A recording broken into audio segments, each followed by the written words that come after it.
Hello दोस्तों, हमारे channel घर घर की कहानियाँ में एक बार फिर से आपका बहुत बहुत स्वागत है। तो चलिए हम आज की कहानी शुरू करते हैं। आज की कहानी है बेटा बहू जब बूढ़े माँ बाप को बेसहारा छोड़ देते हैं। दोस्तों, ये बहुत मार्मिक कहानी है, इसे आप ज़रूर पूरा सुनें।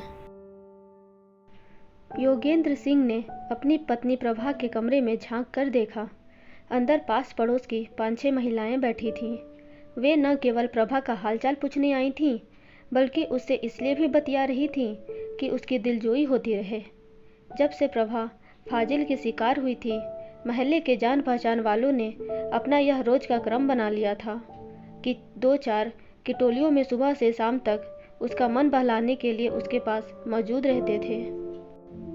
पुरुष नीचे बैठक में योगेंद्र सिंह के पास बैठ जाते थे और औरतें ऊपर प्रभा के कमरे में फर्श पर बिछी दरी पर विराजमान रहती थी। वे लोग प्रभा एवं योगेंद्र की प्रत्येक छोटी बड़ी ज़रूरतों का ध्यान रखते थे। योगेंद्र को पिछले 3-4 महीनों के दौरान उन्हें कुछ कहना या मांगना नहीं पड़ा था। आसपास मौजूद लोग मुंह से निकलने से पहले ही उनकी ज़रूरत का एहसास कर लेते थे और तुरंत इस तरह उसकी पूर्ति करते थे मानो वे उस घर के ही लोग हों। उस समय भी 2 औरतें प्रभा की सेवा टहल में लगी थीं। एक स्टोव पर पानी गर्म कर रही थी ताकि उसे रबर की थैली में भरकर प्रभा के सुन अंगों का सेक किया जा सके। दूसरी औरत प्रभा के सुन हुए अंगों की मालिश कर रही थी ताकि पुट्ठों की अकड़न और पीड़ा कम हो। कमरे में झांकने से पहले योगेंद्र सिंह ने सुना था कि प्रभा वहीं बैठी महिलाओं से कह रही थी, तुम देखना, मेरा सौरव मेरी बीमारी का पत्र मिलते ही दौड़ा दौड़ा चला आएगा। लाठी मारे से पानी जुदा थोड़ी ही होता है। माँ का दर्द उसे नहीं आएगा तो किसको आएगा। मेरी यह दशा देखकर वह मुझे पीठ पर उठाए उठाए फिरेगा, तुरंत मुझे दिल्ली ले जाएगा और बड़े से बड़े डॉक्टर से मेरा इलाज कराएगा। योगेंद्र के कमरे में घुसते ही वहाँ मौन छा गया था। कोई महिला दबी जवान में बोली थी, चलो किसको यहाँ से निठल्लियों, मुंशी जी चाची से कुछ जरूरी बातें करने आए हैं। देखते ही देखते वहाँ बैठी स्त्रियाँ उठकर कमरे के दूसरे दरवाजे से निकल गईं। योगेंद्र ऐनक ठीक करते हुए प्रभा के पलंग के समीप पहुँचे। उन्होंने बिस्तर पर लेटी हुई प्रभा को ध्यान से देखा। शरीर के पूरे बाएं भाग पर पक्षाघात का असर हुआ था। मुंह पर भी हल्का सा टेढ़ापन आ गया था और बोलने में जीभ लड़खड़ाने लगी थी। योगेंद्र प्रभा से आंखें चार होते ही जबरदस्ती मुस्कुराए थे और पूछा था, नए इंजेक्शनों से कोई फर्क पड़ा? हाँ जी, दर्द बहुत कम हो गया है, प्रभा ने लड़खड़ाती आवाज़ में जवाब दिया था और बाएं हाथ को थोड़ा उठाकर बताया था, यह देखो, अब तो मैं हाथ को थोड़ा उठाकर हरकत दे सकती हूँ। पहले तो दर्द के मारे जोर ही नहीं दे पाती थी। और टांग, यह तो बिल्कुल पथरा गई है। जाने कब तक मैं यूं ही अपंगों की तरह पलंग पर पड़ी रहूंगी। बीमारी आती हाथी की चाल से है और जाती चींटी की चाल से है। देखो, 3 महीने के इलाज से कितना मामूली अंतर आया है। लेकिन अब मैं तुम्हारा और इलाज नहीं करा सकता। सारा पैसा खत्म हो चुका है। तमाम जेवर भी ठिकाने लग गए हैं। बस 50 रुपए और तुम्हारे 6 तोले के कंगन और चूड़ियाँ बची हैं। हाँ, प्रभा ने लंबी सांस ली। तुम तो पहले ही बहुत सारा रुपया सौरभ और उसके बच्चों के लिए घर बनाने में लगा चुके थे, पर वे नहीं आए। अब मेरी बीमारी की सुनकर तो आएंगे। फिर मेरा सौरभ रुपयों का ढेर। नहीं, मैं और इंतजार नहीं कर सकता। योगेंद्र बाहर जाते हुए बोले, तुम इंतजार कर लो अपने बेटे का। मैं डॉक्टर प्रसाद के पास जा रहा हूँ, कंपाउंडर की नौकरी के लिए। तुम करोगे वही जो तुम्हारे मन में होगा। प्रभा चिढ़कर बोली, आने दो सौरव को, 1 मिनट में छुड़वा देगा वह तुम्हारी नौकरी। आने तो दे। योगेंद्र बाहर निकलकर जोर से बोले, लो, जया बाजी और उनकी बहुएं आ गई हैं तुम्हारी सेवा को। हाँ हाँ, तुम जाओ, मेरी सेवा करने वाले बहुत है यहाँ। पूरा मोहल्ला क्या, पूरा कस्बा मेरा परिवार है। अच्छी थी तो मैं इन सबके घरों पर जाकर सिलाई कढ़ाई सिखाती थी। कितना आनंद आता था दूसरों की सेवा में। ऐसा सुख तो अपनी संतान की सेवा में भी नहीं मिलता था। हाँ प्रभा भाभी, जोया ने अपनी दोनों बहुओं के साथ कमरे में आकर आदाब किया और प्रभा की बात के जवाब में बोली, तुमसे ज़्यादा मुंशी जी को मज़ा आता था दूसरों की खिदमत में। अपनी दवाओं की दुकान लुटा दी दीन दुखियों की सेवा में। डॉक्टरों का धंधा चौपट कर रखा था इन्होंने। कहते थे सौरभ हजारों रुपए महीना कमाता है, अब मुझे दुकान की क्या ज़रूरत है, बस गरीबों की खिदमत के लिए ही खोल रखी है, वरना घर बैठकर आराम करने के दिन हैं। ठीक कहती हो बाजी। प्रभा का कलेजा फटने लगा। क्या दिन थे वे भी, कैसा सुखी परिवार था हमारा। कभी योगेंद्र और प्रभा का परिवार बहुत सुखी था। दुख तो जैसे उन लोगों ने देखा ही नहीं था। जहां आज शानदार सौरभ निवास खड़ा है, वहां कभी 2 कमरों का एक कच्चा पक्का मकान था। योगेंद्र का परिवार छोटा सा था, पति पत्नी और इकलौता बेटा सौरभ। योगेंद्र की स्टेशन रोड पर दवाओं की दुकान थी, जिससे अच्छी आय थी। उसी आय से उन्होंने सौरभ को उच्च शिक्षा दीक्षा दिलाकर इस योग्य बनाया था कि आज वह दिल्ली में मुख्य इंजीनियर है। द्वारिका में उसकी लाखों की कोठी है। वह देश का हॉकी का जाना माना खिलाड़ी भी तो था। बड़े बड़े लोगों तक उसकी पहुंच थी और आए दिन देश की विख्यात पत्र पत्रिकाओं में उसके चर्चे होते रहते थे। सौरभ ने दिल्ली में नौकरी मिलने के साथ ही अपनी एक प्रशंसक सीमा से शादी कर ली थी। योगेंद्र और प्रभा ने शहर से खुद दिल्ली जाकर अपने हाथों से यह कार्य संपन्न किया था। सीमा न केवल बहुत सुंदर थी, बल्कि बहुत धनवान एवं कुलीन घराने से थी। बस यही वे चूक गए। चूँकि शादी सौरभ एवं सीमा की सहमति से हुई थी, इसलिए वे योगेंद्र और प्रभा को अपनी हर बात से अलग रखने लगे। यहाँ तक कि सीमा शादी के बाद सिर्फ एक बार अपनी ससुराल विजयनगर आई थी। फिर वह उन्हें गंवार और उनके घर को जानवरों के रहने का तबेला कहकर दिल्ली चली गई थी। पिछले 15 वर्षों में उसने कभी पलटकर नहीं झांका था।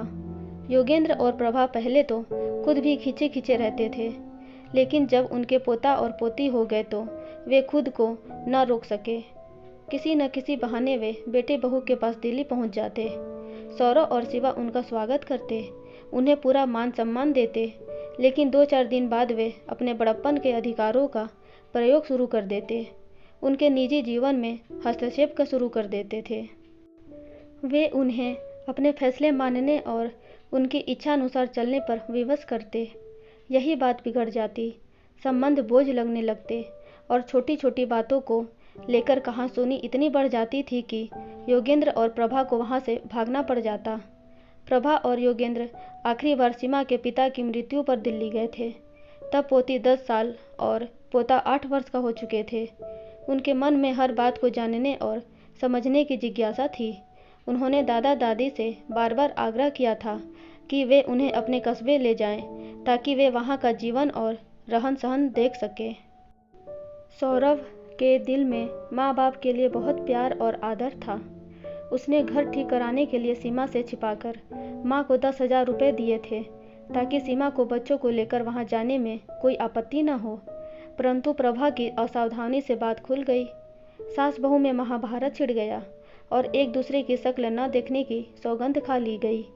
परंतु विजयनगर पहुँचते ही प्रभा का क्रोध शांत हो गया। वह पोता पोती और सौरभ को विजयनगर लाने के लिए मकान बनवाने लगी। गृह प्रवेश के दिन वे नहीं आए तो प्रभा को ऐसा दुख पहुंचा कि वह पक्षाघात का शिकार हो गई और अब प्रभा को चारों ओर अंधेरा ही अंधेरा दिख रहा था। योगेंद्र डॉक्टर प्रसाद के यहाँ से लौटा तो अंधेरा हो चुका था, पर घर का दृश्य देखकर वह हक्का बक्का रह गया। प्रभा का कमरा आस पड़ोस के लोगों से भरा हुआ था। वह अपने पलंग पर रखी नोटों की गड्डियाँ उठा उठा कर एक अजनबी आदमी पर फेंकती हुई चीख रही थी, ले जाओ इनको मेरे पास से और उससे कहना न मुझे इनकी ज़रूरत है न उसकी। आदमी नोट उठाकर बौखलाया हुआ बाहर आ गया था। उसे भीतर खड़े लोगों ने जबरदस्ती बाहर धकेल दिया था। कमरे से कई कई तरह की आवाज़ें आ रही थीं। जाओ भाई साहब जाओ, देखते नहीं यह कितनी बीमार हैं, रक्तचाप बढ़ गया तो फिर कोई नई मुसीबत खड़ी हो जाएगी, जल्दी निकालो इन्हें यहाँ से। और 2 लड़के उस आदमी को बाजुओं से पकड़कर जबरदस्ती बाहर ले गए। वह अजनबी योगेंद्र से टकराता टकराता बच गया। योगेंद्र ने भी गुस्से में पूछे थे, कौन हो तुम? मैं सौरव का निजी सहायक हूँ, रमन साहब ने ये 50,000 रुपये भेजे हैं और यह पत्र। योगेंद्र ने नोटों को तो नहीं छुआ, लेकिन रमन के हाथ से पत्र लिया। पत्र को पहले ही खोला जा चुका था और शायद पढ़ा भी जा चुका था। योगेंद्र ने तत्काल फटे लिफाफे से पत्र निकाल कर खोला। पत्र सौरव ने लिखा था। पूज्य पिताजी एवं माताजी, सादर प्रणाम। आपका पत्र मिला। माताजी के बारे में पढ़कर बहुत दुख हुआ। मन तो करता है कि उड़कर आ जाऊं, मगर मजबूरी है। सीमा और बच्चे इसलिए नहीं आ सकते क्योंकि वे परीक्षा की तैयारी में लगे हैं। मैं एशियाड के कारण इतना व्यस्त हूँ कि दम लेने की भी फुर्सत नहीं है। बड़ी मुश्किल से समय निकालकर ये चंद पंक्तियाँ लिख रहा हूँ। मैं समय मिलते ही आऊँगा। फिलहाल अपने सहायक को 50,000 रुपये देकर भेज रहा हूँ ताकि माँ का उचित इलाज हो सके। आपने लिखा है कि आपने हर तरफ से पैसा समेटकर नए मकान के निर्माण में लगा दिया है। जो बच्चा माँ की बीमारी खा गई, यह आपने ठीक नहीं किया। बेकार मकान बनवाया। हम लोगों के लिए वह किसी काम का नहीं है। हम कभी वहाँ आकर नहीं बसेंगे। माँ की बीमारी पर भी व्यर्थ खर्च किया। पक्षाघात के रोग का कोई इलाज नहीं है। मैंने कई विशेषज्ञ डॉक्टरों से पूछा है। उन सब का यही कहना है, माँ को अधिकाधिक आराम दें। यही इलाज है इस रोग का। माँ को दिल्ली लाने की भूल तो कभी न करें। यात्रा उनके लिए बहुत कष्टदायी होगी। रक्तचाप बढ़ गया तो दूसरा आक्रमण जानलेवा सिद्ध होगा। एक्यूपंक्चर विधि से भी इस रोग में कोई लाभ नहीं होता। सब धोखा है। योगेंद्र इसे आगे न पढ़ सके। उनका मन हुआ कि उस पत्र को लाने वाले के मुंह पर दे मारे, लेकिन उनमें उसका क्या दोष था। उन्होंने बड़ी कठिनाई से अपने को संभाला और रमन को पत्र लौटाते हुए कहा, आप उससे जाकर वही कहिए जो उसे जन्म देने वाली ने कहा है। मेरी तरफ से इतना और जोर दीजिए कि हम तो उसके लिए मरे हुए ही थे। आज से वह हमारे लिए मर गया। काश पैदा होते ही मर जाता। रमन सिर झुकाकर चला गया। योगेंद्र प्रभा के कमरे में घुसा। उसने देखा कि वहाँ सब लोग मुस्कुरा रहे थे। प्रभा की आंखें भीग रही थीं, लेकिन उसके होंठ बहुत दिनों बाद हंसना चाह रहे थे। योगेंद्र ने प्रभा के पास जाते हुए कहा, तुमने बिल्कुल ठीक किया प्रभा। तभी बिजली चली गई। कमरे में अंधेरा छा गया। प्रभा ने देखा कि अंधेरे में खड़े लोगों की परछाइयाँ उसके समीप आती जा रही हैं। कोई चिल्लाया, अरे कोई मोमबत्ती तो जलाओ। नहीं, कमरे में अंधेरा रहने दो। प्रभा तत्काल चीख उठी, यह अंधेरा मुझे अच्छा लग रहा है। कहते हैं कि अंधेरे में साया भी साथ छोड़ देता है, मगर मेरे चारों तरफ फैले अंधेरे में से तो साए ही साए हैं। मैं हाथ बढ़ाकर इन सायों का सहारा ले सकती हूँ। प्रभा ने पास खड़े लोगों को छूना शुरू किया। अब मुझे अंधेरे से डर नहीं लगता। अंधेरे में भी कुछ साए हैं जो धोखा नहीं है। ये साए नहीं हैं, बल्कि मेरे अपने हैं, मेरे असली संबंधी, मेरा सहारा। यह तुम हो ना जी? हाँ प्रभा, यह मैं हूँ। योगेंद्र ने भर्राई आवाज़ में कहा, तुम्हारे अंधेरों का भी साथी, तुम्हारा साया। तुम नौकरी करना डॉक्टर प्रसाद की, रोगियों की सेवा करना। अपनी संतान से भी ज़्यादा सुख मिलता है परोपकार में। मुझे संभालने वाले यहाँ मेरे बहुत अपने हैं। मैं निचली मंजिल पर सिलाई स्कूल खोल लूँगी। मेरे कंगन और चूड़ियाँ बेचकर सिलाई की कुछ मशीनें ले आना और पहियों वाली एक कुर्सी ला देना। प्रभा, हाँ जी, मेरा एक हाथ तो चलता है। ऊपर की मंजिल किराए पर उठा देना। वह पैसा भी मैं अपने इन परिवार वालों की भलाई पर खर्च करना चाहती हूँ। हमारे मरने के बाद हमारा जो कुछ है इन्हें ही तो मिलेगा। एकाएक बिजली आ गई। कमरे में उजाला फैल गया। सबके साथ योगेंद्र ने देखा था कि प्रभा अपने एक हाथ पर जोर लगाकर उठ बैठी थी। इससे पहले वह सहारा देने पर ही बैठ पाती थी। योगेंद्र ने खुशी से छलकती आवाज़ में कहा, प्रभा, तुम तो बिना सहारे के उठ बैठी हो। हाँ, इंसान के झूठे सहारे ही बेसहारा करते हैं। मैं इस आशा में पड़ी रही कि कोई आएगा, मुझे अपनी पीठ पर उठाकर ले जाएगा और दुनिया के बड़े से बड़े डॉक्टर से मेरा इलाज कराएगा। मेरा यह झूठा सहारा खत्म हो चुका है। मुझे सच्चा सहारा मिल चुका है, अपनी हिम्मत का सहारा। फिर मुझे किस बात की कमी है? मेरा इतना बड़ा परिवार जो खड़ा है यहाँ, जो जरा से पुकारने पर दौड़कर मेरे चारों ओर इकट्ठा हो जाता है। यह सुनकर योगेंद्र की छलछलाई आंखें बरस पड़ी। उन्हें रोता देख वहाँ खड़े लोगों की आंखें भी गीली होने लगीं।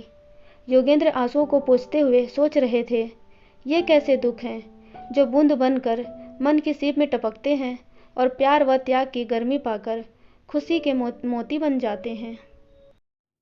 दोस्तों, आपको ये कहानी कैसी लगी प्लीज़ कमेंट में ज़रूर बताएं और ऐसे ही रोचक कहानियाँ पढ़ने और सुनने के लिए हमारे चैनल घर घर की कहानियाँ को लाइक शेयर एंड सब्सक्राइब ज़रूर करें। Thank you.